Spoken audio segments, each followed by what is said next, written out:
به گفته ساکنان چند روز باز در اکثر ناحیه‌های تاجیکستان نیروی برق را در دوام روز چند ساعت خاموش میکنند. در برخی ناحیه‌ها از جمله در رودکی، عینی، ترسونزاده و کولاب برق را روزانه از ساعت 8 و گاه حتی از 7 صبح تا بیگاه تا ساعت 17 یا 18 میکشند.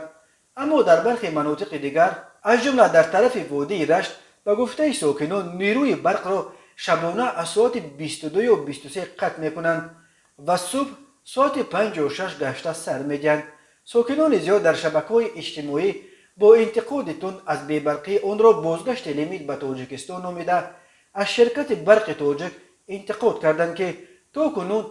از رسیدن عصر 21 خبر ندارند و در همان سالهای 60 عصر گذشته در مانده و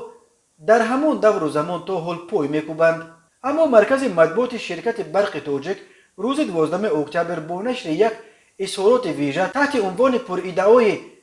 تامینات برق در کشور محدود نشده است گفت خبرهایی که در واسطه‌های اخبار عامه و شبکه‌های اجتماعی درباره قطع انتقال برق و جاری نمودن محدودیت در انتقال برق پخش میشوند یگان اساس ندارند. بنا به فرضیه مرکز مطبوعات برق تاجیک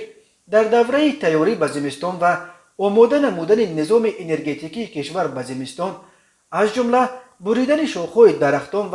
و از دیگر مانعه‌ها آزاد نمودن خطهای انتقال برق، اینچنین گذرانیدن کارهای پروفیلاکتیکی در زیرزگاه‌های خرد و کلان و دیگر تجهیزات انتقال برق در بعض قطع و ناحیه‌ها در ساعت‌های معین امکان دارد که انتقال برق قطع شود. خاطررسان می‌نمایند که این ترتیب ضروری است و هر سال در ابتدای زمستان گذرانیده می‌شود. اما کاربران این شرح برق تاجیک را به بعد انتقاد کشیده می‌نویسند در عصر 21 بهانه کردن ضرورت بریدن درختان برای قطع انتقال برق خیلی خنده‌آور است و این شرکت با این افسانه‌های آبشسته می‌خواهد ناعوده‌براری خود یا علت‌های اصلی کمبود برق از جمله به طور قاچاقی به خارج فروختن آن را پنهان کند.